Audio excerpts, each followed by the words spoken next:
카페에서 신동엽 별들과의 대화라는 제목으로 오늘 행사를 시작하겠습니다.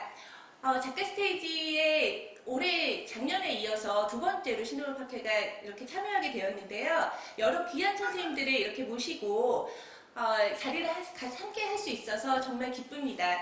사회를 맡은 저는 시인 겸 문학평론가인 김지윤이라고 합니다. 오늘 6분의 아주 귀한 선생님들을 모시고 신동엽이 또 영향을 주고받은 어떤 문학가들, 세상가들에 대해서 얘기를 해보도록 하겠습니다. 그래서 별이라는 이름을 썼는데요. 네, 별들처럼 빛나는 그런 문학가들, 세상가들을 어떻게 신동엽이 만나고 그리고 그것이 문학 속에 어떤 영향을 주었고 또 그게 또 지금의 우리에게 또 어떤 식으로 스며들고 있는가에 대한 여러 가지 생각들을 해보실 수 있을 것 같습니다. 오늘의 순서를 간단하게 말씀을 드리겠습니다. 오늘은 먼저 신동엽 시인과 친구관계라는 제목으로 또 신좌석 선생님께서 말씀을 해주시고 그 다음에 신동엽과 김수영이라는 제목으로 또 유성호 선생님께서 말씀을 해주시고 그리고 신동엽과 박봉우라는 제목으로 맥문재현 선생님께서 발표를 해주시고 또 신동엽과 비트겐슈타인이라는 이름으로 최종철 선생님께서 발표를 해주시고 또 신동엽과 러시아 문화이라는 제목으로 정세진 선생님께서 발표를 해주시고 또 마지막으로 신동엽과 김종삼이라는 제목으로 홍진진 선생님께서 발표를 해주실 것입니다. 네, 이렇게 말씀드리니까 굉장히 복잡하게 많아 보이지만 사실은 한 분 한 분 다 너무 귀하고 재미있는 이야기가 될 것 같으니까요. 네, 귀 기울여서 들어주시면 감사하겠습니다. 네, 가장 먼저 신좌석 교수님의 발표를 만나보겠습니다. 신좌석 교수님께서는 작년에 아마도 저희의 그 작가 스테이지를 보셨던 분들께서는 알고 계시겠지만 신동엽 시인의 장남이시기도 합니다. 그래서 또 아버지와의 어떤 귀한 추억들을 또 생각하시면서 말씀해 주실 것 같습니다. 그리고 또 신좌석 교수님께서는 시인이시고 또 서울대학교 의과대학 교수님이시기도 하십니다.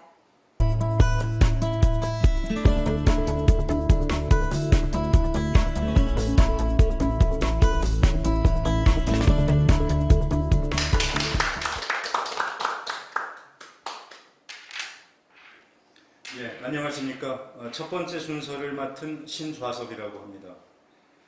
제가 말씀드릴 주제는 신동엽 시인과 친구관계 이런데 그 친구관계를 얘기해서 뭐가 도움이 될까 생각하실 분이 있을 것 같아서요. 왜 우리 보면은 보통 친구들을 보면은 그가 어떤 사람인지 알 수 있다 이런 얘기가 있잖아요. 아마 그런 관점에서 생각을 해주시면 좋을 것 같습니다.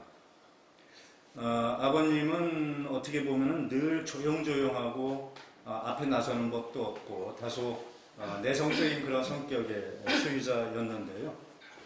그런데 젊은 시절에 이렇게 기록들을 보면 은근히 아주 깊은 우정을 나눈 사람들이 많은 편이었습니다. 그래서 결과적으로는 인생 전반에 걸쳐서 인복이 굉장히 많은 그런 분이라고 평가해도 좋을 것 같고요. 한 가지 예를 들자면은 돌아가신 지 1년 만에 금강변에 백마강가에 그 시비를 걸립을 했는데 지금 생각해 보면은 쉬운 일이 아니죠. 드문 일입니다. 그래서 그만큼 아끼는 사람들이 많았었다 하는 그런 얘기로 해석을 할 수가 있겠고요. 아버님과 친구분들의 관계를 이렇게 기억하는 제가 되새기는 그런 장면을 떠올려 보면은 동산동 5가 45번지 집에 살 때 가끔 그 친구분들이 이제 놀러 오셔가지고 안방에 술상을 차려놓고 술을 드시는 그런 일들이 있었는데 그때도 보면은 그저 그 술에 취하는 법도 없고 주변의 친구들이 막 얘기하고 언성을 높여도 그냥 다 끄덕끄덕 받아주는 그런 모습이 기억이 납니다. 아버님의 그 시로 이렇게 연결을 시켜보면은 좋은 언어라는 시가 있죠. 그 좋은 언어의 19절 중에 조용히 될수록 당신의 자리를 아래로 낮추세요. 때는 와요. 우리들이 조용히 눈으로만 이야기할 때 이런 구절이 있는데 그 19를 보면은 그 아버님이 친구분들과 대화하던 그 모습이 떠오릅니다. 아마도 그런 철학을 갖고 계셨기 때문이라고 생각을 하고요. 아버님이 저초등학교 4학년 시절에 돌아가셨기 때문에 주변 관계를 제가 잘 알지는 못합니다. 근데 그럼에도 기억에 남아있는 분들을 좀 몇 분 거론하고 그분들을 통해서 아버님이 어떤 분이었는지를 한번 되새겨보는 그런 시간을 가질까 합니다. 친구분들을 분류를 해보면 대개 고향 부여와 공주 대전 일대 이렇게 해서 꼭 권역에 살았던 그런 소위 문학인들 그런 사람들이 한 부류고요. 고향 친구라고 할 수 있겠습니다. 그리고는 전주사범 동창들 그리고 마지막이 소위 서울시대에 사귀었던 사람들인데 서울시대에 사귀었던 사람들은 대개 등단 이후의 관계라고 볼 수가 있겠습니다. 그런데 재미있는 거는 제가 오늘 말씀을 준비를 하면서 이렇게 저렇게 따져보니까 이 당대의 지성인들은 글쎄 요즘하고는 좀 많이 달랐나 봐요. 늘 가깝게 교류하고 서로 연결되는 지점이 없는데도 이렇게 만나고 이랬던 걸 알 수가 있습니다. 그래서 그 주변에 접촉했던 가까이 했던 인물들을 보면은 지금도 이름만 대면 알만한 그런 유명인들이 많이 있었던 것 같습니다. 젊은 시절에 아주 가까웠던 친구들은 사실은 여기 지금 자료가 띄워져 있지는 않습니다만 청첩장에 등장을 합니다. 그 청첩장에 등장하는 인물들이 이병우, 조선용, 정건모, 이상, 그리고 김종군, 유옥준, 구상회 이런 분들인데요. 그리고는 한 4분이 또 있는데 그분들은 이제 어머니 친구분들이고 고웅숙, 박선희 이런 분들이 있었고요. 그래서 기회가 되면 아무튼 그 청첩장을 보면 젊은 시절에 어떤 친구들과 주로 교유했는지를 파악할 수가 있습니다. 사실 근데 이런 얘기는 조금 그런데 우리 어머니를 만나가지고 53년경부터 이제 연애를 한 거는 이제 널리 알려져 있는 얘기인데 사실은 젊은 시절에 부여해서 머무시면서 소위 몇 명의 연인들이 있었습니다. 그리고 그 연인들의 영향이 사실은 시에 아주 강하게 남아있죠. 그 중에 특히 좀 기억할 만한 인물이 장흥 출신의 그 여자 빨치산이라고 하는 석지라는 인물이 있어요. 네. 아버님의 그 호가 성님인데 이분은 석지, 떼찌자를 써서 석지이지요. 근데 어쨌든 이런 분들의 영향을 이제 많이 받았다라는 점을 이제 생각해 볼 수 있을 것 같고요. 아버님의 가까웠던 친구 중에 특히 좀 기억할 만한 분은 그 휴전선으로 유명한 박봉우 시인이시죠. 아버님이 조선일보 신춘문예 등단할 때 그 예심을 담당했던 그런 분이고, 이 신춘문예 시상식 끝나고는 곧바로 이 박봉우 시인이 기거하던 안암동 집에 가서 술 드시고 그냥 거기서 그냥 묵었다는 그런 스토리가 남아 있는데요. 얼마 전에 그 발굴된 자료를 보게 되면은 경향신문 기사에 피톤 산악회라고 해서 당대 최고의 소위 산악팀이 있었는데 그 피톤 산악회의 내설학에서의 전지훈련에 두 사람의 이름이 등장합니다. 신동엽, 박봉우. 그래서 두 분이 함께 피톤 산악회에 들어가서 소위 산악훈련을 했던 거를 알 수가 있고요. 또 그만큼 산도 많이 같이 함께 다니셨습니다.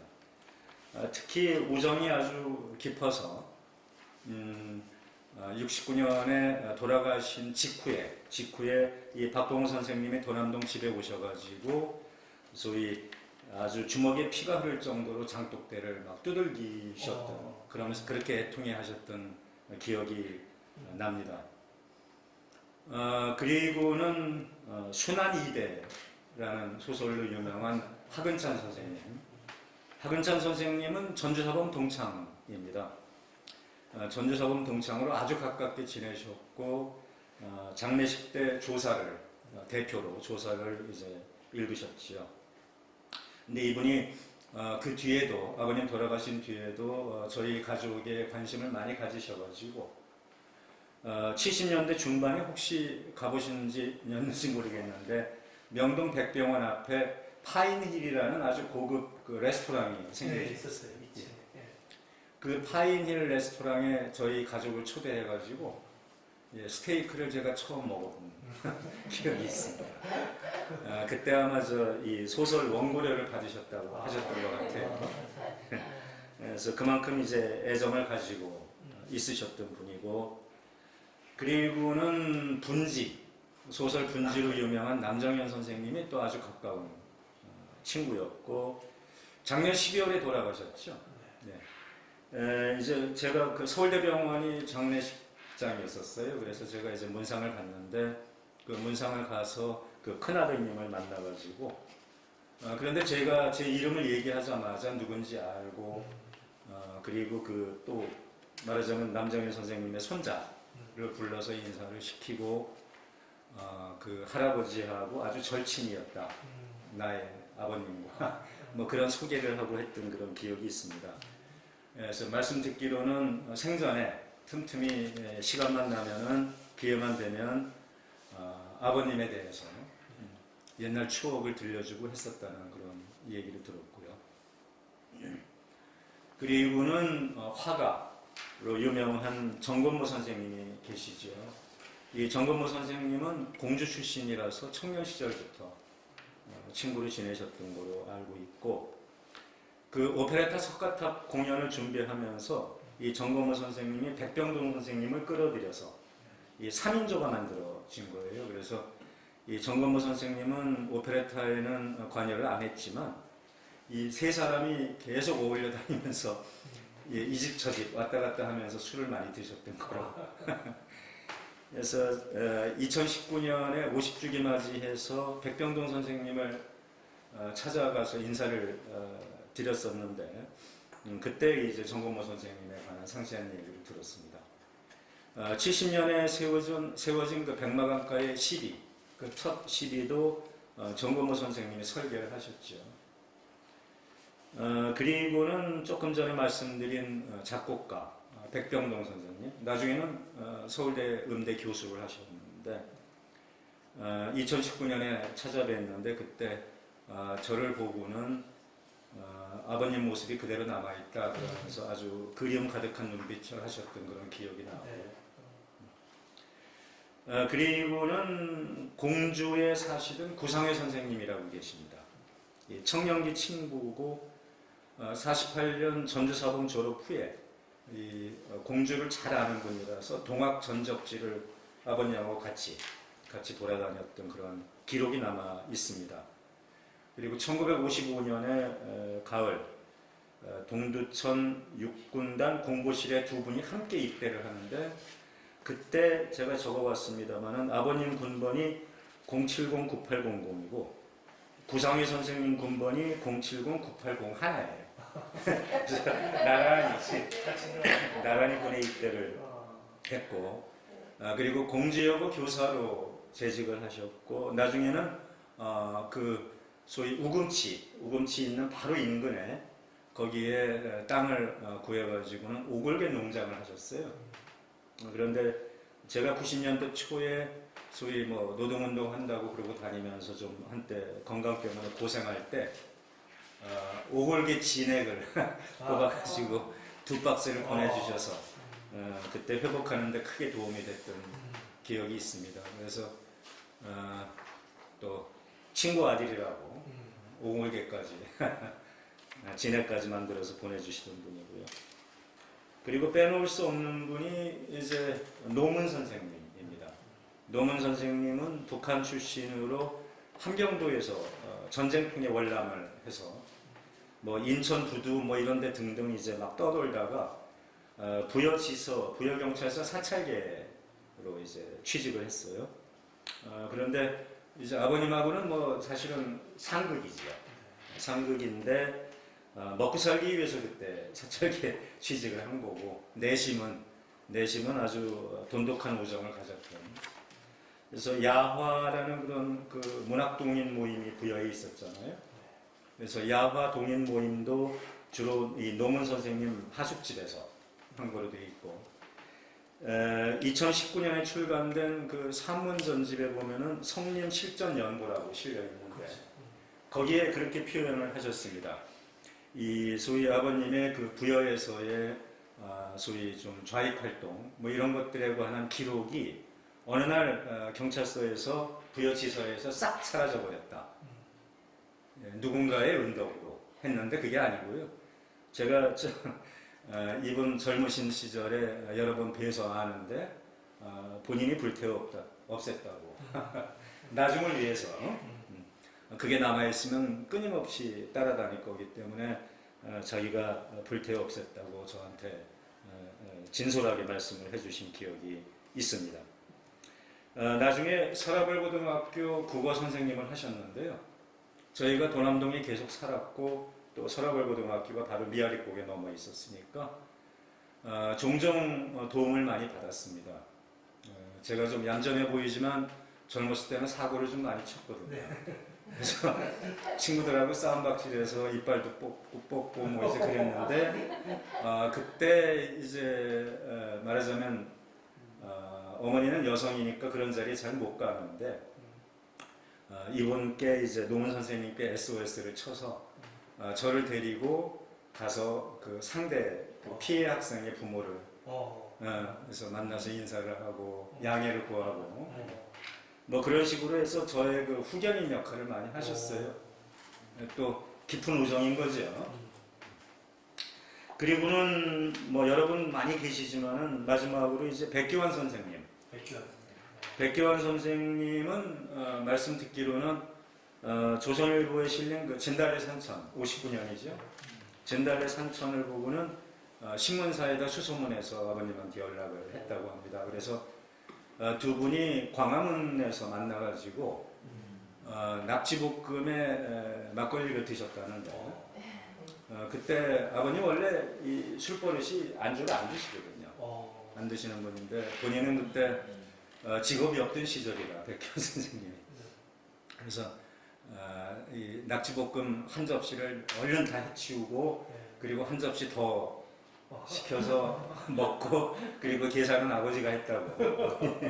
그래서 제 연구실하고 백기환 선생님 그 상주하시던 통일문제연구소가 이렇게 바로 한 100m밖에 안 되거든요. 그래서 거기서 이제 길에서 자주 뵙고 얘기를 나누고 했는데 그때 그 시절 얘기를 많이 들려주셨어요. 그래서 이분도 내심 아주 깊은 그 애정을 갖고 있는 그런 분인 거로 기억을 합니다. 그 외에도 뭐 71년도에 그 월간 다리지 사건, 필화 사건이 있었던 거 임종빈 선생님, 그리고 또 한국일보 문화부 기자였던 그 신동환 선생님, 또 공주사대 교수였던 조재훈 선생님, 또 작가회 이사장 지내신 구종서 선생님, 또 문학평론가 연무웅 선생님 등등 많지요. 최근에 책을 하나 전달을 받았는데 소위 제 인권 변호사 1호라고 하는 한승원 선생님 계시잖아요. 네, 변호사. 그분도 그 아버님이 종종 사무실에 들렸던 뭐 그런 기록들을 회고한 뭐 그런 기록이 남아 있고요. 앞에서 말씀드렸지만 대체로 보면 지금 제가 소개해드린 분들이 키워드를 보자면 참여, 저항, 그 민족주의 뭐 이런 거로 다 연결되어 있는 그런 분들이고 뭐 예를 들어 남정희 선생님은 분지 내고 나서 끌려 들어가서 뭐 고문당하고 막 그 수모를 엄청 당하셨죠. 예, 그런 분들. 뭐 백기환 선생도 마찬가지시고 그래서 이런 분들이 주로 이제 이 교류 대상이었다. 그래서 이걸 통해서 그 아버님의 그 면면을 좀 알 수 있지 않을까 하는 생각을 해봤습니다. 감사합니다. 네, 너무 잘 들었습니다. 어디에서도 들을 수 없는 이야기라는 생각이 드는데요. 정말 귀한 말씀 감사합니다. 그리고 그렇게 이제 오랜 시간 동안 가족까지 이렇게 돌봐주시고 네, 그리워하신 이런 분들이 계셨다는 이야기를 들으면서 저희도 마음이 따뜻해지는데요. 어떤 그리움이 남아있는 한 사실 이 세상에 계신 것이라는 그런 얘기도 있지 않습니까? 그래서 이렇게 많은 분들과 이렇게 교류하셨다는 이런 귀한 기록 너무 네, 앞으로도 감사히 모두에게 네, 쓸 수 있을 것 같습니다. 이 다음 이야기는 이제 유성호 교수님께서 해주실 텐데요. 유성호 교수님께서 그 많이 알려져 있는 김수영과 신동엽의 관계에 대해서는 많이 알려져 있는 편이죠. 네, 그 이야기를 들려주실 것입니다. 유성호 교수님께서는 문화평론가이시고 또 한양대학교 문과 교수시기도 하십니다. 네, 그럼 부탁드립니다.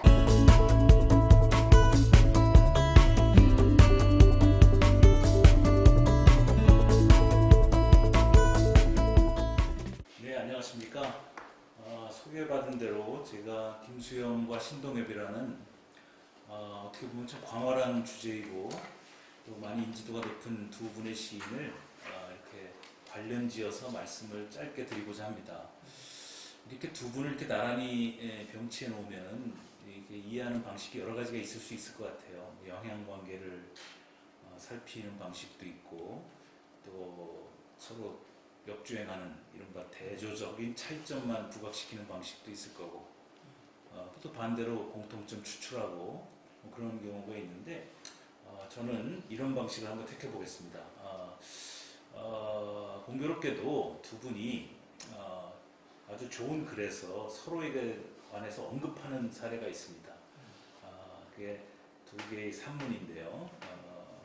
그게 참 재밌는 어떤 그 드라마를 좀 연결해서 두 분의 삶과 죽음과 운명까지도 이렇게 한번 이렇게 암시받을 수 있는 글들이어서 한번 소개 겸 이런 두 분의 만남 또는 뭐 직접 만나서 서로 뭐 악수하고 이런 만남이 아니고 서로의 문학을 신뢰하면서 느끼는 애틋한 정까지 포함해서 그런 관계에 있었다는 것을 한번 오늘 이 프로그램을 보시는 우리 독자 여러분들이 한번 이해했으면 하는 바람에서 드립니다. 일단 잠깐 두 분을 그냥 서지적으로 비교해 보면 이렇지요. 김수영 선생은 1921년생 그리고 68년에 돌아가셨으니까 48에 돌아가셨어요. 그리고 그보다 9년 늦게 태어나신 신동엽 선생은 1930년생인데 1969년에 돌아가시니까 우리 나이로 40살입니다. 그러니까 40년을 못 사신 거죠. 그러니까 김수영 선생의 문학생애가 한 8년 정도 더 길었던 셈입니다. 그 8년이 어떤 김수영의 정점이었기 때문에 신동엽 선생보다는 조금 더 두터운 그 업적을 더 남길 수 있었던 물리적인 근거가 된 것 같아요. 그리고 이제 데뷔는 그 김수영 선생이 1945년 그의 나이 25살에 당시에 예술불학이라는 조현현 선생이 하는 잡지에서 묘정의 노래라는 작품으로 등단을 해서 68년 유작풀까지 한 24년 정도 작품 활동을 하시는 거고요. 신동엽 선생님 전집에 보면 그 이제 초창기 학창 시절의 습작품이 있습니다만 하여튼 공식 자료로는 59년도 조선일보에 이야기하는 쟁기꾼의 대지부터 69년까지시니까 딱 10년 정도 작품 활동을 이렇게 공론회장에서 하신 셈입니다. 그러니까 작품의 너비는 길이는 김수영 선생이 어쨌든 더 많이 이렇게 발표하고 그럴 수 있었던 것 같고요. 그리고 한 분은 이제 김수영은 영문과 출신의 영어에 능통한 사람입니다. 그 능통에 대해서는 증언들이 아주 많습니다. 그리고 우리가 어떤 자료로 보는 것만 해도 번역에 출중하셨고 그래서 그 당시에 60년대에 수입 가능한 외국 잡지를 실제 많은 돈을 들여서 볼 정도로 외국에 친숙하셨던 분이고 반대로 신동엽 선생은 사학을 전공하셔서 역시 그 역사라고 하는 것을 키워드로 삼을 수밖에 없는 그런 전공의 차이가 두 분이 또 있습니다. 그리고 김수영 선생은 민족이라는 키워드를 전면에 내세운 것은 가급적 유보했고 주로 이제 민주라고 하는 우리의 그 근대사적 과제인 민주주의의 문제를 더 착목했던 데 비해서 신동엽 선생은 민족이라는 키워드를 전면화해서 이렇게 사유했던 차이가 어떤 전공의 차이도 있고 어떤 기질의 차이도 있고 그 이제 무게중심을 두는 어떤 그런 차이가 있었던 것 같아요. 그게 이제 제가 느끼는 두 분의 차이점들입니다. 외관상 느껴지는. 김수영 선생님 이게 돌아가시기 1년 전에 쓴 글이에요. 돌아가시 1년 전에 참여시의 정리에서 60년대 시인론을 펼치는데 거기에 이 신동엽 선생의 아니오라는 작품을 전문을 인용하고 이렇게 말합니다. 신동엽의 이 작품에는 우리가 바라는 최소한의 모든 것이 참여시의 모든 것이 다 들어있다. 참여의식이 있고 시적 경제를 할 줄 아는 기술이 있고 세계적인 발언을 할 줄 아는 지성이 숨쉬고 있다. 그러면서 껍데기는 가라로 가서 4월과 동학 곰나루를 인용하는 이 시인의 어떤 민족 정신의 반영이 예이츠의 비잔티움을 연상케 한다. 예이츠의 비잔티움이라는 것은 예이츠의 시 비잔티움으로의 항해라는 작품에서 인용한 거예요. 거기에 첫 줄이 노인을 위한 나라들은 없다. 그 구절이죠, 바로. 근데 그 비잔티움은 요즘 이스탄불을 말하는 건데 이 아일랜드 출신 예이츠가 말하자면 그 이제 아일랜드의 아일랜드라는 게 우리나라하고 상황이 비슷하잖아요. 그래서 어떤 그 자신의 민족사적인 어떤 등대를 찾아가는 뭐 그런 노래인데 그걸 비유해서 신동엽 씨를 이렇게 극찬하는 대목입니다. 그리고 참 놀라운 일인데 소월의 민요조에 육사의 절규를 삽입한 것 같다라는 마지막 그 모든 쇠붙이는 가라를 설명하면서 그러면서 50년대 김수영이 폄하에 맞지 않았던 50년대 모더니스트들을 대비하면서 신동엽은 50년대의 모더니즘의 해독을 너무도 안 받은 시인이다라는 그런 발견으로 이 글을 끝냅니다. 그리고 1년 후에 김수영 선생이 돌아갑니다. 돌아가자마자 한국일보에 신동엽 선생이 지맥의 분수라는 짧은 산문을 씁니다. 68년 6월 20일입니다. 6월 20일에 지맥의 분수, 지맥에서 분수가 튀쳐나와요. 그래서 칼날 같은 분수가 딱 펼쳐서 무지개가 딱 펼쳐지는데 그 무지개가 이제 말하자면 이 돌아가신 김수영이라는 비유입니다. 그것도 이육사의 그 무슨 칼날과 무지개를 닮았지요. 이 천재시인 김수영이 창조만이 본질이라고 믿었던 육성의 시인이었고 그는 구미적인 코카콜라 상품주의의 촉수들이 그를 미워하고 공격했던 시인이다. 그리고 자신한테 이렇게 말했다고 해요. 신영, 사실 말이지 문학하는 우리들이 궁극적으로 무슨 주의의 노예가 될 수는 없는 거 아니겠어? 라고 그 자유인이 있던 김수영을 신 선생이 1년 후에 김수영 사후 직후에 이렇게 증언을 합니다. 그의 죽음은 민족의 손실이었고 이 손실이 우리 민족의 문학의 큰 손실이라는 것을 민족의 알맹이들은 다 알고 있다라고 68년에 김수영에 대한 헌사를 쓰고 그로부터 10개월 후 69년 4월 7일 날 돌아가십니다. 67년에 김수영의 글이 발표되고 1년 후에 김수영 선생이 돌아가고 김수영의 별세에 대해서 신동엽이 이렇게 헌정의 조사를 쓰고 또 신동엽 씨도 1년 후에 돌아가는 67, 68, 69의 드라마가 이 두 글에 있습니다. 그리고 두 분이 서로 깊은 영향 관계에 있었거나 아니면 뭐 에코를 같이 했다거나 무슨 학연, 지연, 뭐 인연 이런 것들을 추적하는 것은 별로 잡히는 게 없지만 어떤 그 문학적 신뢰를 가지고 서로의 가장 깊은 핵심을 이렇게 보는 우호적인 비평가였다, 상호간에. 이런 거는 굉장히 요즘 우리 문단에는 없는 풍경 같습니다. 그래서 김수영과 신동엽은 둘이서 같은 시공간을 공유했던, 시간을 공유했지만 어떤 그 책무나 그 경험이나 이런 걸 공유하는 분들은 아니지만 서로의 문학의 핵심을 바라볼 줄 알았던 서로 이렇게 반대쪽 미학을 어떻게 보면 추구했던 분들인데 이렇게 만나서 이렇게 서로에게 아주 뭐랄까요 가장 서로를 이해했던 레퍼런스로 존재하는 것 같습니다. 이게 이 두 분을 비교할 수 있는 가장 중요한 전거라고 저는 파악했습니다. 여러분들이 직접 이 아티클들을 확인하시고 그러면은 두 정점을 다시 한번 이렇게 아주 우리가 행복하게 만날 수 있지 않을까 생각을 하게 됩니다. 감사합니다. 네, 너무 너무 잘 들었습니다. 저는 개인적으로 요즘 우리 문단에는 없는 풍경이다라는 말씀이 마음에 많이 남았는데요. 이렇게 시대를 공유하면서 서로의 문학을 이해하고 감흥하는 이런 관계였다는 그런 말씀을 해주셨습니다. 근데 아까 6768 69 드라마라고 말씀하셨는데 그 두 텍스트를 나중에 꼭 한번 읽어보시면 좋을 것 같습니다. 네, 다음으로는 이제 신동엽과 박봉호라는 제목으로 맹문재 교수님께서 말씀을 해주실 텐데요.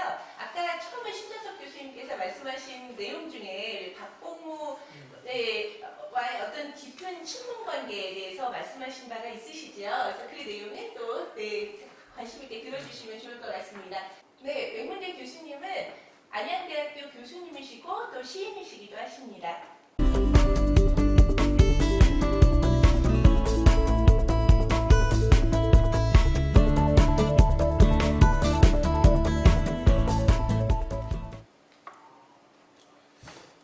네, 방금 소개받은 맹문재입니다. 앞서서 그 신동엽 시인의 아드님이신 신자석 선생님께서 박봉호 시인의 시인과의 인연에 대해서 소개를 했듯이 이 신동엽 시인과 박봉호 시인은 아주 각별한 사이였습니다. 두 분은 하근찬 소설가와 더불어서 문단의 삼총사라고 불릴 정도로 우위가 돈독했습니다. 두 분의 그 관계는 그 박봉호 시인이 이제 1934년생이니까 실제 나이로는 신동엽 시인보다 4살 아래인데요. 그렇지만 이제 박봉호 시인이 1956년 조선일보 신춘문예에 휴전선으로 등단함으로 인해서 시인으로서는 이제 선배인 것이죠. 그래서 신동엽 시인은 1959년에 이야기하는 쟁기꾼의 대지라는 작품으로 조선일보 신춘문예로 데뷔를 하는데요. 그때 예심을 보셨던 분이 박봉호 시인이었습니다. 그러니까 두 분의 그 인연이라고 하는 것은 이루 말할 수 없이 소중하다고 볼 수 있겠죠. 그 박봉호 시인께서 쓴 시인 신동엽이라는 산문이 있습니다. 그 산문에 있는 내용을 좀 더 소개하면 박봉호 시인이 신동엽 시인을 처음 만난 것은 신춘문예 시상식장이었다고 합니다. 조선일보 신춘문예 시상식을 조선일보 사장 집에서 했는데 가보니까 신동엽 시인이 조끼가 달린 조선 옷을 입고 부여에서 올라왔다고 합니다. 아마 이 조선 옷은 한복이 되겠죠, 그죠? 그래서 그날 시상식을 마치고 안암동 하숙집에 가서 문학과 역사를 밤새도록 토론했고 그 하룻밤 사이에 친해짐으로 인해서 형제보다도 더 친한 친구가 돼서 10년 동안 변함없는 우정을 나누었다고 합니다. 그때 이 문학관과 역사관에서 주로 다뤘던 얘기는 이제 분단 조국에 대한 이야기, 또 시인에 대한 이야기, 또 사회에 대한 이야기, 또 생활에 대한 이야기 이런 것들이었는데요.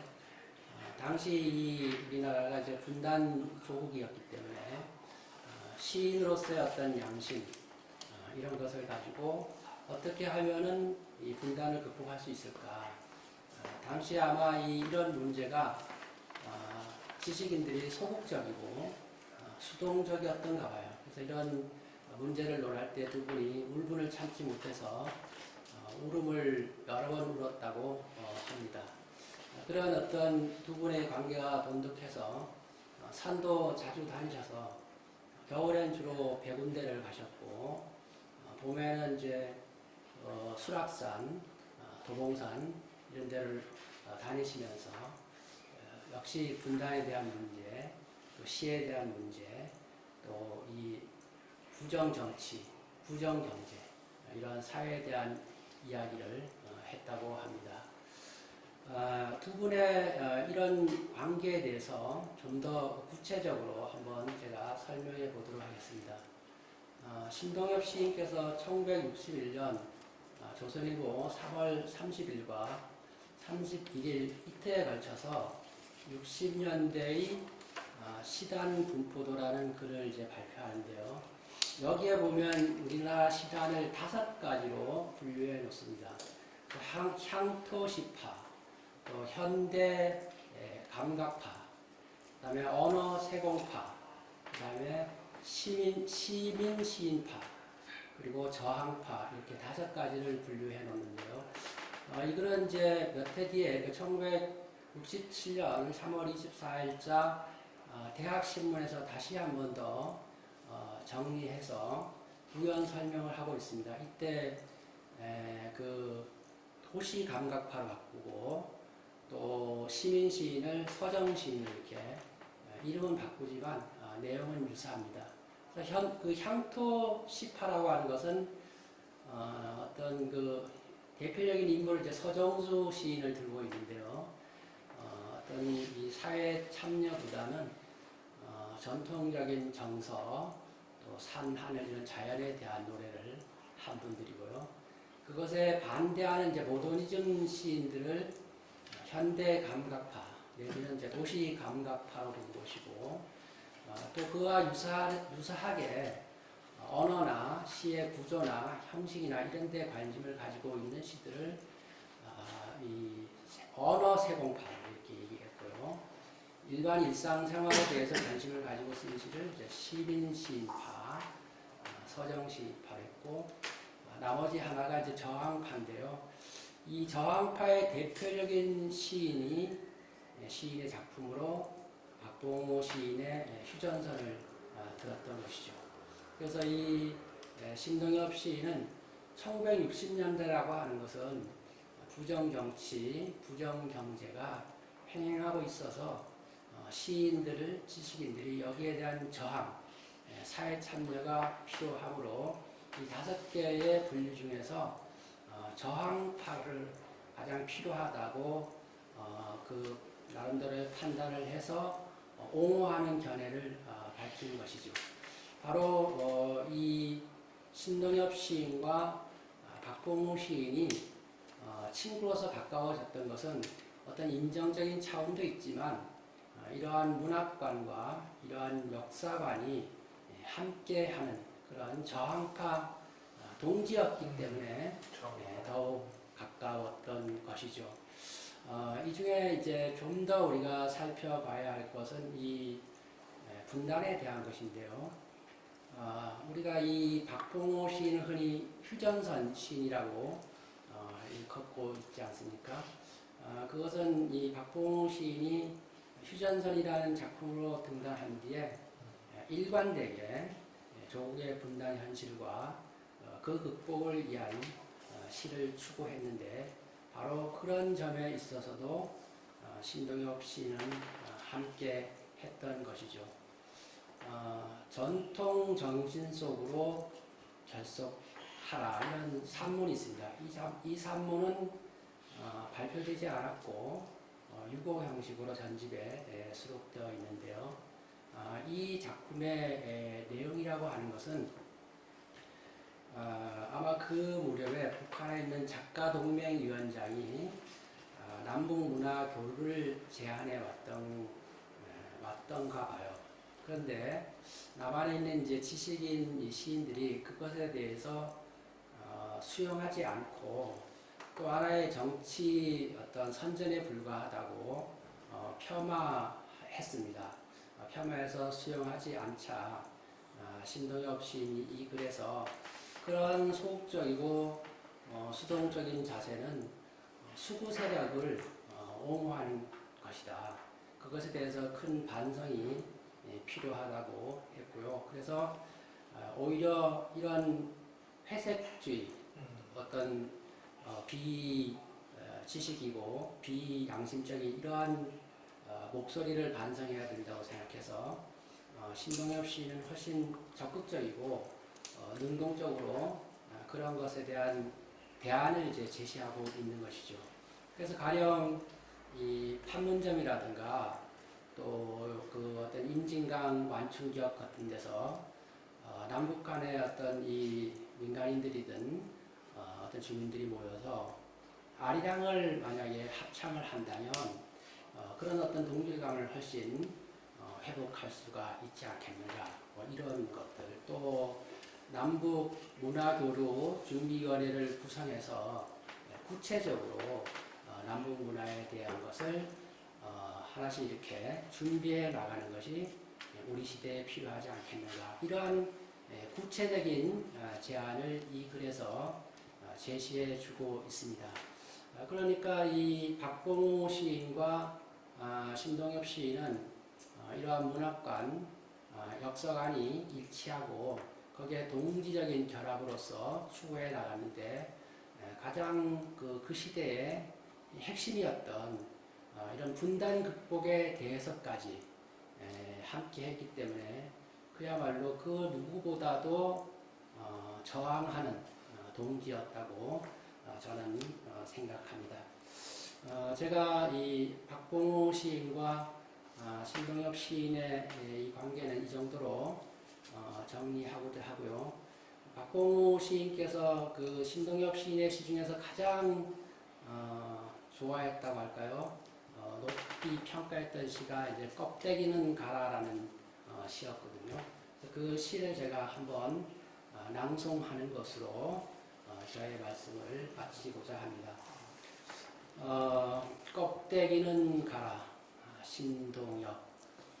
껍데기는 가라, 4월도 알맹이만 남고 껍데기는 가라. 껍데기는 가라, 동학년 곰나루에 그 아우성만 살고 껍데기는 가라. 그리하여 다시 껍데기는 가라. 이곳에선 두 가슴과 그곳까지 내놓은 아사들 아사녀가 중립의 소래청 앞에 서서 부끄러움 빛내며 맞절할지니 껍데기는 가라. 한라에서 백두까지 향그러운 흙가슴만 남고 모든 새붙이는 가라. 네, 감사합니다.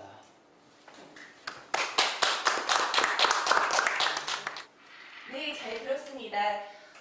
네, 분단 현실에 대한 어떤 역사관과 또 시를 지향하는 세계관을 공유했던 두 분이 함께 시대를 알았던 어떤 그 따뜻한 우정을 생각하면서 들으니 좀 더 남달랐던 것 같습니다. 네, 다음으로는 최종천 시인님께서 신동엽과 비트겐슈타인이라는 제목으로 도저히 예상이 되지 않는 발표를 해주시기로 하셨습니다. 네, 최종천 선생님께서는 시인이시면서 또 신동엽 문학상을 수상하신 분이시기도 하셔서 신동엽 시인에 대한 또 마음 남다르실 것 같습니다.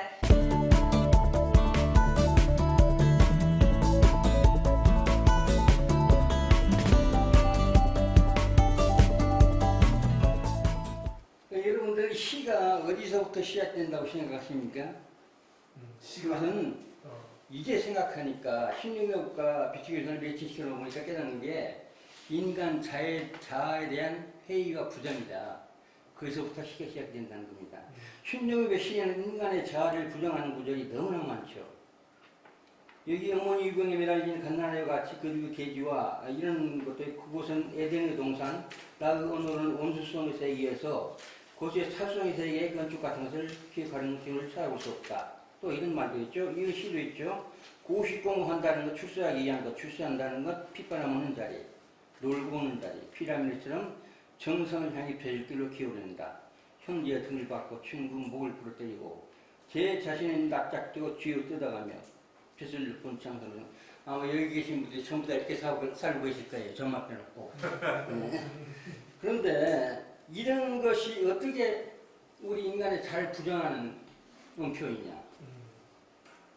이게 신동엽이 자기의 에덴동산, 자기 오늘은 에덴동산을 했는데 이 에덴동산 의심할 바에 성경에 그 창세기 2장이 에덴동산이거든요. 창세기 2장이 에덴동산 나무일 수 있는 이유는 뭐냐? 그것은 곧 인간의 자기의식, 자아가 싹트기 이천. 그러니까 실제로 어린이들, 자아가 형성되기 이전의 어린이들, 그 세계이기 때문에 바로 나원일 수 있는 거죠. 그래서 창세기 2장은 이렇게 끝납니다. 아담과 이후 그 안에 두 사람이 벌거벗으나 부끄러워하지 아니하니라. 예, 이렇게 아까 신이가 어떤 시부들처럼 이렇게 부끄러워하지 않는 것은 자의식이 없기 때문에 그럴 수 있는 것이죠. 그런데 이렇게 신동엽이 이렇게 농후하게 그 인간의 자아에 대한 회의와 부정을 표현하고 있는데 비켄슈타인은 인간의 자아에 대해서 이렇게 말하고 있습니다. 노르치는 농구 5의 632 명제 주체는 세계에 속하지 않는다. 그것은 오히려 세계의 한계이다.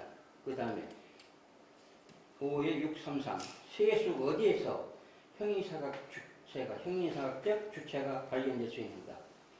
이 앞에 주체는 인간을 말하는 겁니다.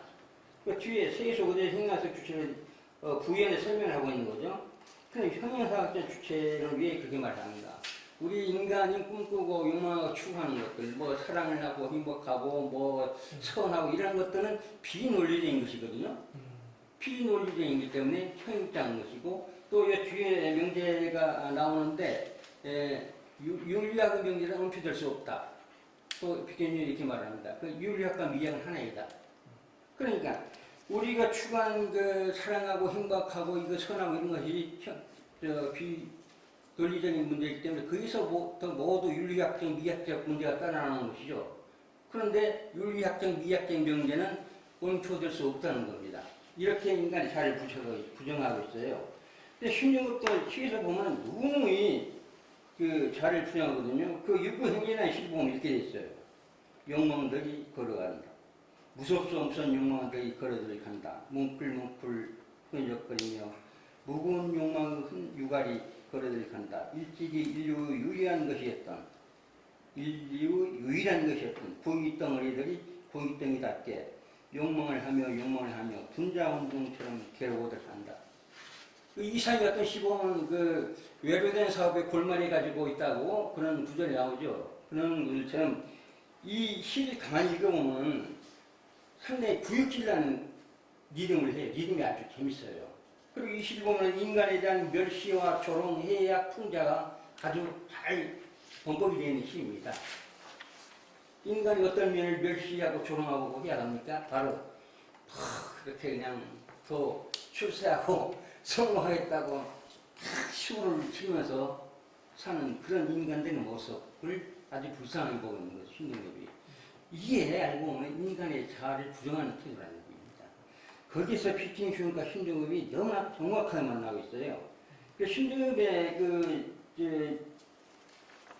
우리가 지금까지 그 신동엽의 그 시를 읽고서 인간 자아에 대한 부정이다라고 하는 것을 발언한 경우가 없는 것 같아요. 없는 것 같아요. 저게 최초로 발언한 것 같은데 이건 분명합니다. 그리고 이거는 모든 시 일반에 적용할 수 있는 말이 아니냐. 그래서 시라고 하는 것이 우리 인간이 이렇게 그 자연처럼 조화롭고 아름다울 수 없는 그런 그 영혼을 노래하는 게 시 아닙니까? 그 우리가 자연처럼 영혼 할 수밖에 없고 그렇게 아름다울 수도 없다는 것은 인간이 자아가 있기 때문에 그런 거거든요. 그러니까 시라고 하는 것이 자아에 대한 성찰이다. 자아에 대한 성찰을 이렇게 보는데 제가 비켄슈타인의 노르치는 농구를 연구하면서 무지하게 분석 차이를 많이 공부했습니다. 그런데 분석 철학과 노셀이나 그쪽에 그런 사람들 책 읽다 보면 시를 비웃는 말이 굉장히 많아요. 그러니까 노셀은 이렇게 말합니다. 시인이 꽃을 보고 아름답다고 할 때 그것은 꽃에 대해서 말하는 게 전혀 아니다. 그건 자기 자신에 대해서 말하는 것이다. 자기 자신이 느끼는 말을 말하는 것이니까. 이건 뭐냐면 T.S. 엘리트가 그 전통과 에비데닝이나 뭐 이런 것을 말하는 걸 보면 그죠. 시는 개성으로부터 도피다. 객관적인 상관물이다 그랬잖아요. 그러니까 이 말은 뭐냐면 그건 개성으로 도피가 아니라 오히려 개성 자체라는 얘기예요. 웃지 않았다는 표현 자체가 이렇게 비웃는데 이제 그것에 대해서 논박할 수 있는 근거가 생긴 거죠. 왜? 그것은 자성찰이다.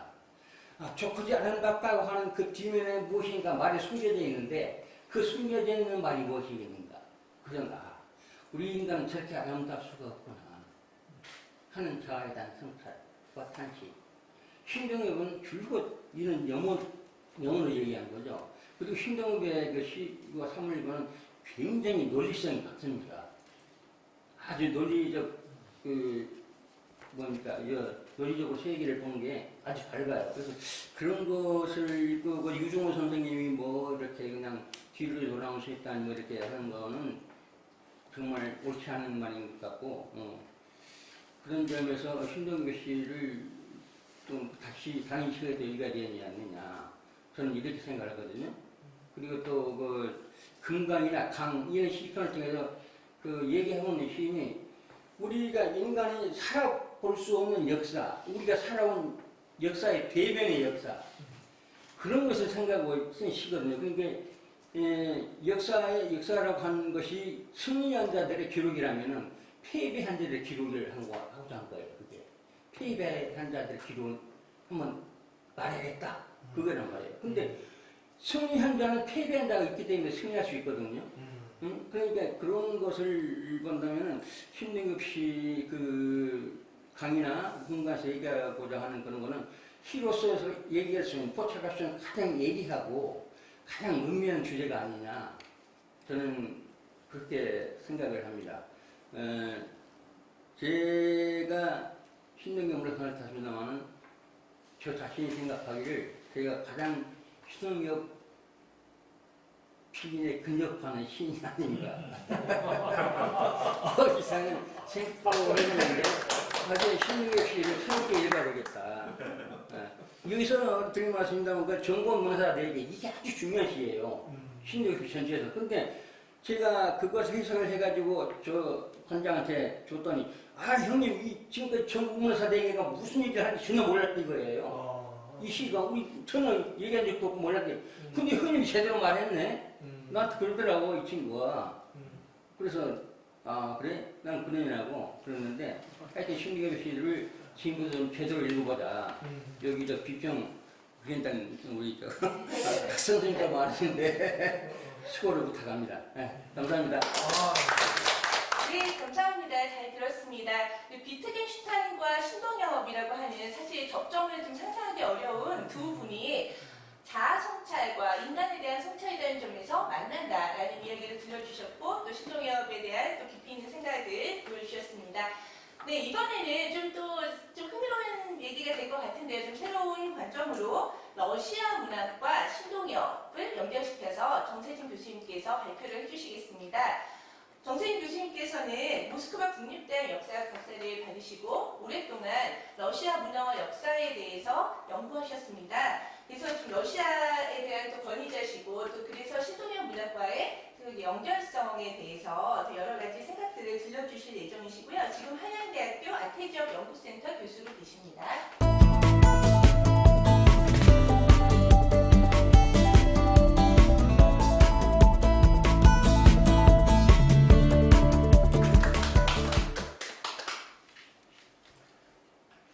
예, 안녕하십니까. 방금 소개받은 정세진입니다. 저희 오늘 주제는 신동엽과 러시아 문학입니다. 그러나 어떤 측면에서는 신동엽과 러시아 역사라고 말씀드려도 합당할 것입니다. 왜냐하면 신동엽은 역사인식이 탁월하신 시인이라고 생각합니다.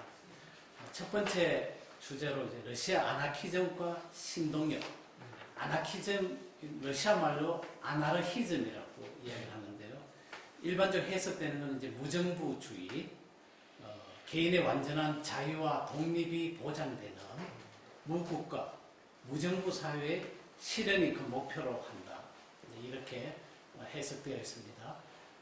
그래서 이 아나키스트, 이 아나키즘은 러시아가 그 발원지이고 바쿠닌, 크로포트킨이 주창을 하였습니다.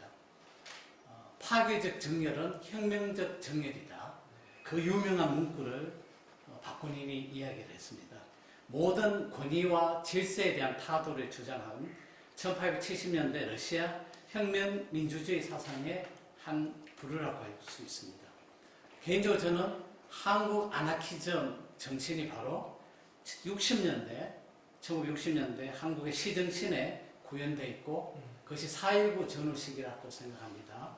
그리고 이 운동을 선도적으로 이끌었던 분은 바로 신동엽 시인이라고 생각합니다. 신동엽 시인의 반모더니즘 태도는 아나키즘의 사상과 연결되어 있고 이는 저항 이데올로기입니다. 그리고 러시아 아나키즘 사상은 소위 문화제국주의를 반대하고 오리엔탈리즘 사상에 대한 반대적 의미로 기능합니다. 신동엽은 모더니스트를 비판합니다. 신정신론, 신동엽 전주 31쪽에 최신식 수입품으로 비판하는 글귀가 있습니다. 아나키즘 자체가 부르주아 지배 이데올로기와는 상당한 거리가 있습니다. 건강육장의 한 부분입니다. 바다와 재즈와 달러와 양키이즘으로 우리의 땅은 섞여졌을까? 이 부분이 바로 아나키즘 정신의 표현입니다. 신동엽과 크로포트킨, 신동엽의 역사인식은 크로포트킨에서 나타납니다. 신동엽은 어린 시절부터 크로포트킨의 글을 읽었다는 사실이 여러 자료에서 확인되고 있습니다. 신동엽은 대학 시절 사학과에서 수학했고 역사 과목의 교사로 재직했는데 이는 신동엽 씨의 역사관과 연결이 되어 있습니다. 러시아 역사, 당시 1870년대 아나키즘에 대한 기본적인 지식을 갖추고 있었습니다. 민족의 전면에 내세운 지성인이었습니다. 개인적으로 저도 러시아 역사를 전공했기 때문에 그분의 역사관이 더 친밀하고 가깝게 다가옵니다.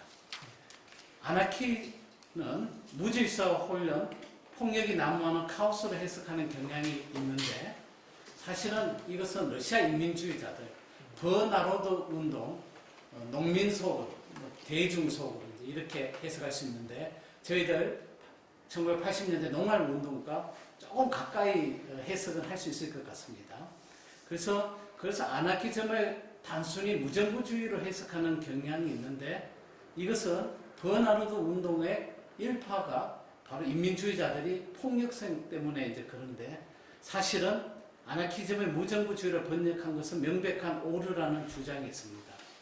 아나키즘은 이것을 뛰어넘어 자유, 자치, 생태적 삶의 가치를 중요시한다는 그런 주장이 있습니다. 제 개인적 관점을 간단하게 말씀드리겠습니다. 아나키즘은 단순한 무정부주의라기보다는 국가의 폭력에 대한 저항, 국가 제도로부터의 완전한 자유쟁취, 개인 권리의 무한한 열망 이렇게 규정할 수가 있다고 생각하고 이것은 신동엽 시인의 시에 표현되어 있습니다. 지주도 없었고 관리도 은행주도 특권층도 없었었다. 반도는 평화한 두레와 평등한 분배의 무정부 마을, 능력에 따라 일하고 필요에 따라 분배, 그 위에 청춘들의 축제가 자라났다. 우리에게도 생활의 시대는 있었다. 금강 제6장의 일부입니다. 여기에 무정부 말이 언급이 됩니다. 아나키즘입니다. 한국의 아나키즘은 민족주의 성격을 가지고 있습니다. 민족 해방의 이념을 수용됐고 지배 권력에 대한 반대, 반제국주의 성격이었습니다. 김원교 선생님은 신동엽은 크로포트킨에게 많은 영향을 받았으며 그의 시인 정신론에 나타나는 문명의 진화 과정, 전경민 세명은 크로포트킨의 주장과 유사하다고 주장하고 있습니다. 두 번째, 톨스토이와 신동엽입니다. 톨스토이가 기술한 카프카스 관련 소설은 신동엽의 시에 일정한 영향력을 주었습니다. 유럽적 사상, 러시아적 사상입니다. 제가 굉장히 감동받은 시입니다. 알제리아 흑인촌에서 카스피해 바닷가의 촌아가씨 마을에서 아침 맑은 나라 거리와 거리, 광화문 앞마당, 효자동 종점에서 코카서스 제 박사학위 논문의 역사적 배경 공간입니다. 카스피해 바닷가는 러시아의 남코카서스, 러시아의 북코카서스의 카스피해가 있는 다게스탄과 아제르바이잔 지역을 언급합니다. 지리적으로는 아프리카와 유럽까지 이어집니다. 러시아적 정신이 혼합되어 있는 내용의 아사녀 시였습니다. 어느 지역을 막론하고 자유를 향한 의제가 존재합니다. 이 아름다운 엘브루스 산이 유럽에서 가장 높은 코카소스 산맥에 있습니다. 그 근처 카스피의 바닷가에서 시인은 왜 초나아가시라는 표현을 썼는지, 카스피해는 북코카소 민족이 그러한 공간적 인식으로 톨스토이 소설의 작가의 공간에 있습니다. 카프카스키 뿔로니크 중편 소설입니다. 카프카스의 포로 체르케스 여성이 러시아 군인과 사랑을 하는 소재를 중심으로 톨스토이는 자유와 원시성을 이야기하고 있습니다. 이는 신동엽 씨의 원시성과 연결이 되어 있습니다. 러시아 문학사에서 뿌시킨, 레르몬토프, 똑같은 제목의 뿌시킨의 시가 있습니다. 카프카스키의 뿔로니크, 카프카스 포로입니다. 러시아 문학의 황금의 시기, 금색이라고 불리죠. 이 작가들은 코카소스의 군인으로 복무했던 레르몬토프, 그리고 코카소스로 여행에 떠난 푸시킨 등에 의해서 자연과 원시성의 러시아 문학서가 형성이 됩니다. 코카소스 입구인 레르몬토프 박물관에 가서 끝없는 감동을 받은 저의 개인적 경험이 있고, 그것을 기행문으로 썼던 기억이 있습니다. 참으로 개인적으로 찬사를 많이 받았던 기행문이었습니다만, 그때는 신동엽 시인이 이 코카소스와 함께 있었다는 것을 제가 알지를 못했습니다. 세 번째, 도스토옙스키와 신동엽입니다. 신동엽은 소설 악령을 읽었으며 이는 신동엽 씨에 일정한 영향을 주었습니다. 악령을 읽으면서 신동엽 이 소설 속에서 허무한 세대의 허무한 혁명적 이야기들 주시하고, 니힐리즘, 허무주의 사상, 악령의 정신에서 나오는 어두운 세력, 어두운 악마에 대해서 이야기하였습니다. 혁명은 진정한 혁명을 필요로 하는데 신동엽은 어떤 식으로 혁명과 역사의 올바른 정의를 말하고 됐을 것입니다. 허무주의 시대, 혁명민주주의 사상가들, 40년대 세대, 60년대 세대의 구분이었습니다. 마지막으로 저는 뚜르게네프와 신동엽에 대해서 말씀드리고 싶습니다. 뚜르게네프는 러시아 문학사의 특별한 인물이었습니다. 시대의 변화, 정확하게 꿰뚫은 특별한 작가였습니다. 그의 6대 소설인 루딘, 귀족의 보금자리, 그 전야, 낙가누네라고 러시아 말로 합니다. 아버지와 아들, 연기입니다. 처녀지 등에서 시대의 변화를 이야기했죠. 그는 1860년대, 1870년대 창작 활동을 했습니다. 그의 소설을 읽어보면 저는 1960년대의 한국을 떠올립니다. 시대의 극명한 변화의 스펙트럼이 넓은 광장처럼 펼쳐져 있는 뚜르게네프의 작품의 공간이었습니다. 뚜르게네프의 대표작은 아쯔이 제찌, 즉 아버지들과 아들, 번역은 아버지와 아들로 나와 있습니다. 이상적 자유주의를 추구하는 귀족 계층의 아버지 세대와 작계급의 아들 세대의 갈등을 다루고 있습니다. 러시아의 시대적 현실을 다루고 있습니다. 신동엽은 한국 역사의 시대를 관통한 시인이며 시대의 변화를 이해하였으며, 이는 뚜르게네프가 보았던 러시아 사회의 현실을 1960년대 한국 사회 혁명에서 표현하였습니다. 시대의 정신, 시대의 선지자였습니다. 신동엽 학교에서는 2016년 9월 3일 처녀제를 읽고 토의를 하였습니다. 놀랐습니다. 이 소설 속에서 신동엽 씨의 종로 5가의 소년이 연상된다는 학회의 관점이 있었습니다. 앞으로 연구해야 될 주제로 생각합니다. 오늘 저는 신동엽과 러시아 문학, 신동엽과 러시아 역사를 말씀드리면서 신동엽이 우리 시대에 얼마나 해안적인 시대적 인물이었는지를 다시 한번 깨닫게 되었습니다. 경청해 주셔서 감사합니다. 네, 러시아 문학과 신동엽을 함께 놓고 귀한 또 발표해 주셨는데요. 1960년대에 희정신에 구현된 한국 아나키즘 정신과 이제 러시아 문학을 함께 놓고 말씀을 하셨고요. 그래서 어떤 자유, 자치, 그리고 생태적 삶의 가치를 얘기하는 이 아나키즘의 정신이 우리 신동엽 씨와 맞닿는다라는 말씀을 해주셨습니다. 그래서 도스토옙스키, 톨스토이, 그리고 투르게네프까지 만나볼 수 있는 시간이었는데요. 네, 그리고 이제 다음에 모실 분은 홍승진 선생님이신데요. 네, 홍승진 선생님께서는 신동엽과 김종상, 그리고 중립과 동화학이라는 제목으로 발표를 해주시기로 하셨습니다. 홍승진 선생님께서는 또 김종삼 연구를 또 지금 굉장히 활발하게 해주고 계신 또 신진 연구자이신데요. 최근에 저서를 3권이나 내셨습니다. 그래서 그 중에 또 한 권이 김종삼 씨의 내재적 신성이라고 하는 책인데요. 네, 그래서 이 또 내용 동학의 어떤 영성적인 부분들에 대해서 같이 연결해서 얘기해 주시는 부분이 있을 것 같아서 나중에 또 그 책도 함께 보실 수 있을 것 같습니다. 네, 지금 서울대학교 인문학연구원 선임연구원으로 계십니다.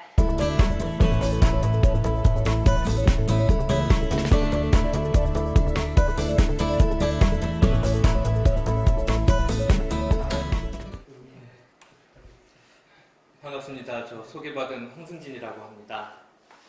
신동엽 시인의 대표작이 여러 편이 있지만 그 중에서도 또 잘 알려진 시가 이제 껍데기는 가라가 있죠.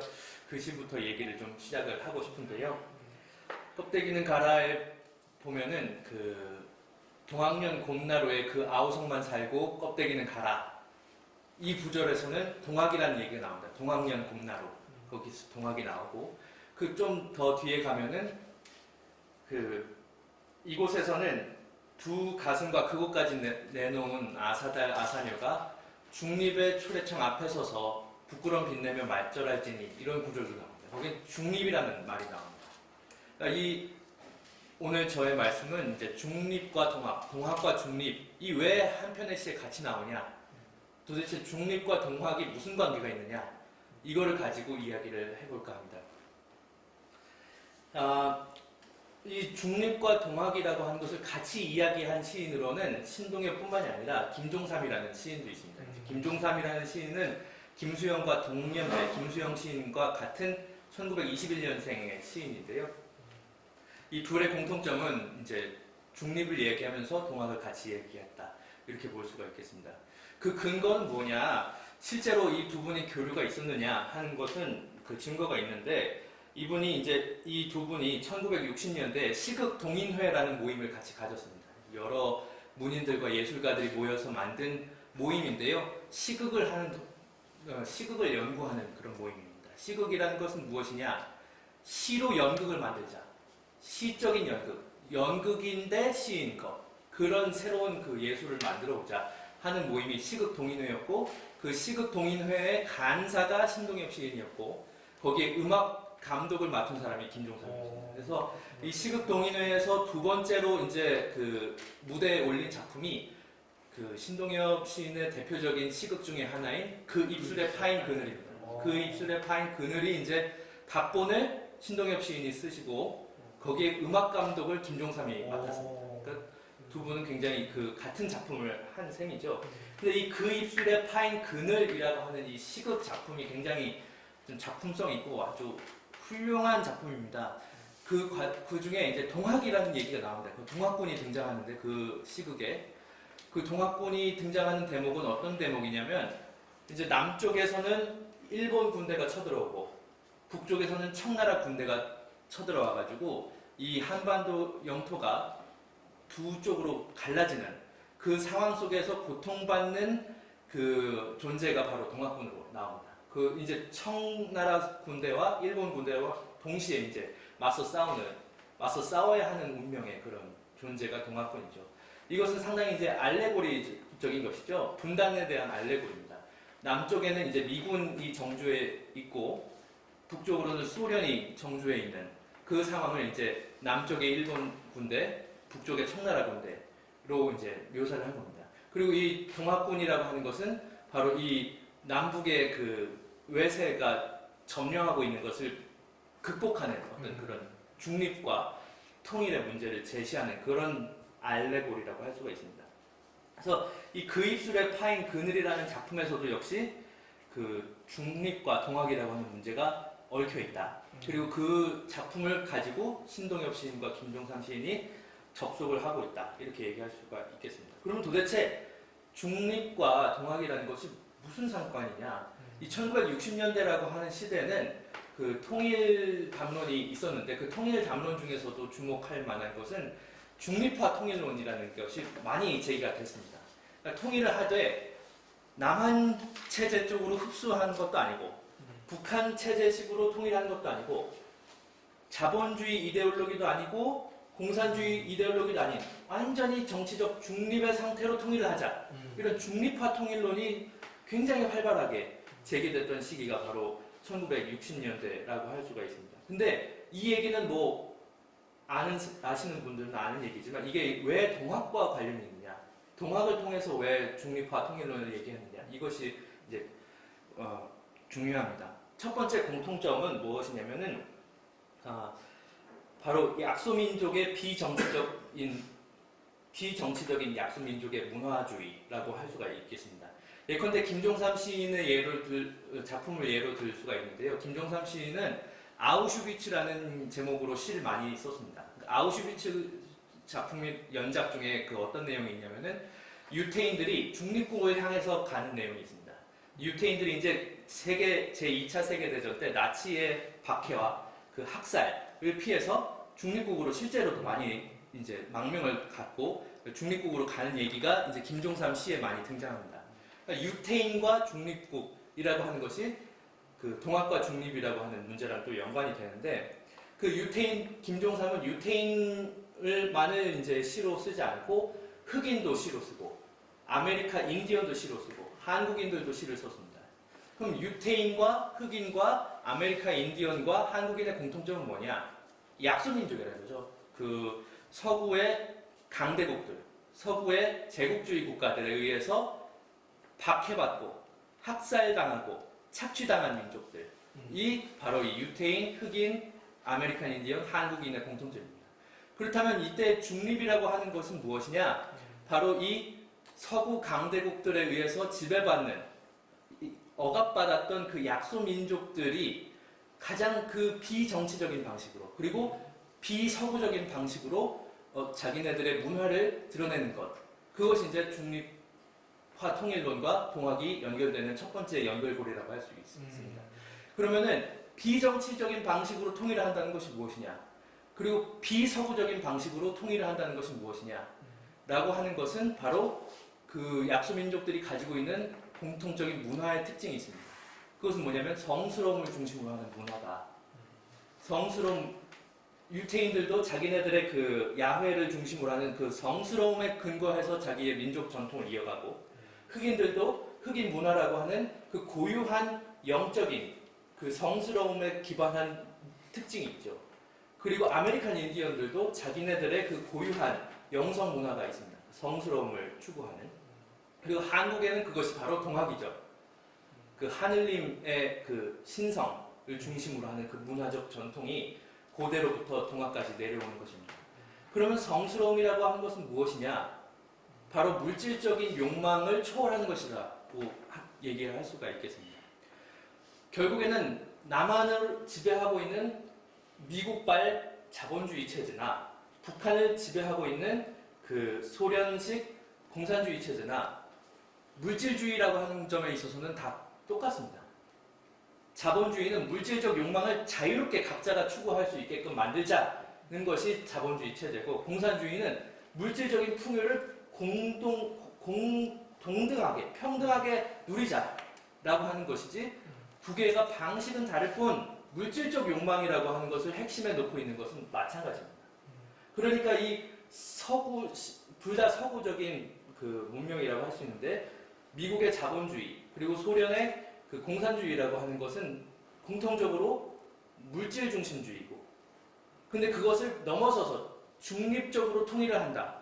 한반도의 통일을 그 서구 문명과 거리 두면서 이루어낸다라고 하는 것은 바로 물질 중심주의가 아니라 성스러움을 중심으로 하는, 나만 잘 살고 너희 편은 착취를 해야 되는 대상으로 여기는 것이 아니라 정말 인류가 보편적으로 누릴 수 있는, 그리고 자기 개인의 물질적 욕망을 초월할 수 있는 그 신성함, 그 영적인 것을 중심으로 우리가 통일을 해야 한다라고 하는 것이 이 동학과 중립과 동학이 연결되는 두 번째 이야기라고 할 수 있습니다.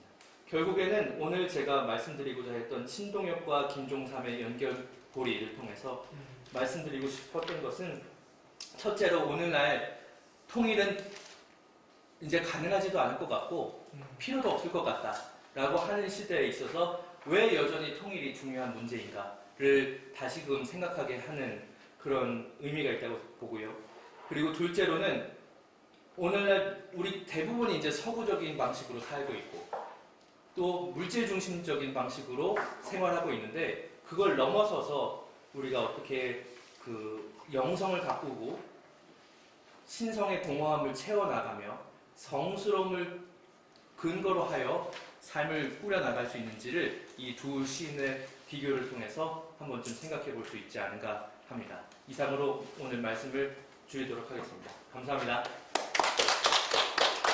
네, 잘 들었습니다. 네, 신동엽과 김종삼 사이의 교류 관계에 대한 얘기를 해주셨고, 그리고 김종삼의 시극동인의 활동이 신동엽과 관련되었다라는 새로운 얘기도 밝혀주셨고요. 그리고 중립과 동학에 대한 여러 가지 또 얘기들을 들려주셨습니다. 네, 오늘 너무 많은 얘기들을 들려주셨고 또 귀한 그런 말씀들이 모여서 신동엽 어떤 문학 연구의 지평도 더 넓어질 수 있을 것 같습니다. 그리고 지금 이것을 들으시는 분들께서도 또 신동엽에 대해서 좀 더 많이 알게 되시는 또 좋은 귀한 기회가 됐을 것이라고 기대합니다. 자, 이제 마지막으로 오늘의 행사를 마무리하는 그런 또 시간을 갖겠습니다. 그래서 신동엽학회 회장님이신 김은교 숭양여대 교수님을 모시고 마지막 인사 말씀 들어보겠습니다. 안녕하세요. 여러분, 작년에 이어서 다시 한번 문학 스테이지 이 영상을 만들었습니다. 얼마나 감사한지 모르겠습니다. 이 아르코 한국문화예술위원회에서 작년에 이어서 이 후원을 해주셔서 이번엔 좀 다른 기운으로, 다른 정보로 만들어 봤습니다. 오늘 우리 참여해주신 우리 선생님 얼마나 또 이렇게 바쁘신데 참여해주시는지 너무 감사드립니다. 신자석 교수님, 오늘 또 아주 잘 모르던 사실 또 얘기해 주시고요. 선생님들 발표 주신 게 너무 좋았죠? 네, 너무 좋았어요. 유성 교수님 너무 좋았죠? 네, 너무 좋았어요. 원래 좀 연구가 있던 신동엽과 김수영, 신동엽과 박보, 그걸 또 다른 시각에서 또 말씀해 주시고, 우리 뭐 신자석 교수님 얘기는 뭐 전혀 지금 우리가 모르던 사실들, 돌아가신 이후에 뭐 하근찬 선생님 이런 분들이 식사 사주고 뭐 오골계 해주고 야 이런 거 어디서 들어요, 그죠? 너무 인간적인 네, 이건 진짜 어디서. 네. 최종천 시인의 선언은 좀 이건 문학적으로 우리가 좀 비판적으로 봐야 될 것 같아요. 본인이 신동엽 시인과 제일 가깝다고. 이건 좀 위험한 발언도 좀 나왔습니다. 그리고 그 신동엽 시인과 그 러시아 문학과의 단계, 이건 조금 있으면 한 4, 5년 안에 단행본으로 나오지 않을까.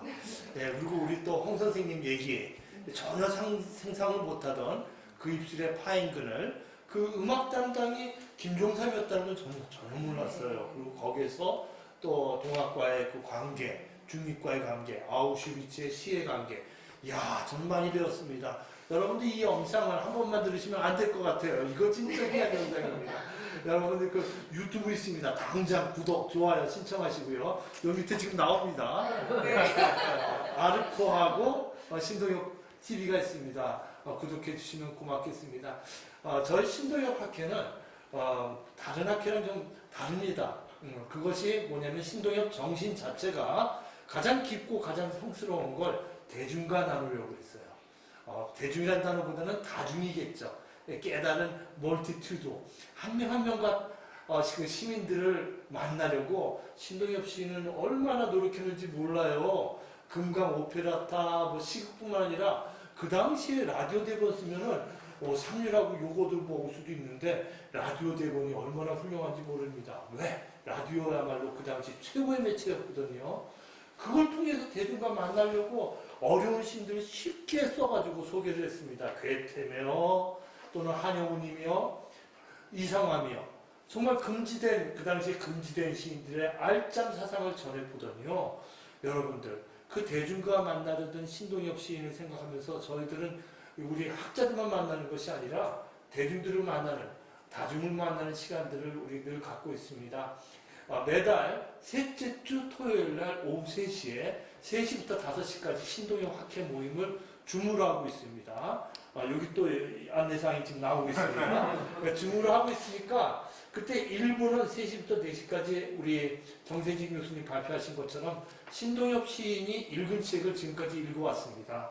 그래서 지금 악령을 지금 1년 다 읽었죠? 교수님? 네, 그래서 그렇습니다. 아마 내년 상반기까지 읽을 것 같아요. 우리 학원을 그래서 내년 6월까지는 악령 마지막 학원을 읽고 그 이유는 동경대전은 우리가 직접 가서 우리 학회 회원들이 한 4-5번 정도 교육을 받았거든요. 동학 모임에 가서. 근데 이번에는 또 동경대전을 다시 한번 김용옥 선생님 책도 있고 창비에서 특집으로 나와서 내년도 하반기에는 우리 그 동학 경전들을 좀 읽기로 했습니다. 그리고 그 2부 4시부터 5시까지는 우리가 꼭 그 신동엽 산문을 지금 계속 읽어왔습니다.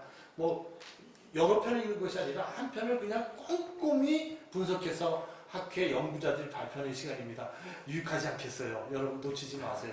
꼭 들으시기 바랍니다. 그래서 우리 그 줌모임 할 때 많을 때는 한 40명이 듣고 적을 때는 한 20명 정도가 듣는데 여러분들 시민이고 뭐고 우리말을 아는 분이라면 누구라도 들어오셔서 신동엽이 읽었던 문학을 같이 향유하시고요. 또 신동엽의 시세계를 또 산문세계를 여러분이 공유하시기 바랍니다.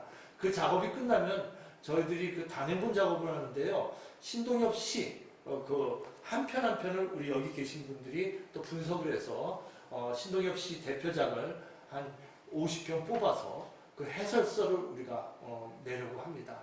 그리고 매년 한 권씩 소명출판이라고 정말 중요한 출판사가 있습니다. 거기서 1년에 한 권씩 우리가 연구소를 내고 있습니다. 작년에는 신동엽 문학지도와 함께 신동엽이 공간에서 썼던 글들을 썼고요. 올해 말 내년 초에는 신동엽과 문학 콘텐츠, 그래서 신동엽과 금강, 신동엽과 아까 그리스의 파인그늘 같은 시각 이런 걸 분석한 책을 낼 거고요. 내년 말에는 지금 발표했던 내용들 신동엽과 별들의 대화해서 비교문학적인 책을 내려갑니다.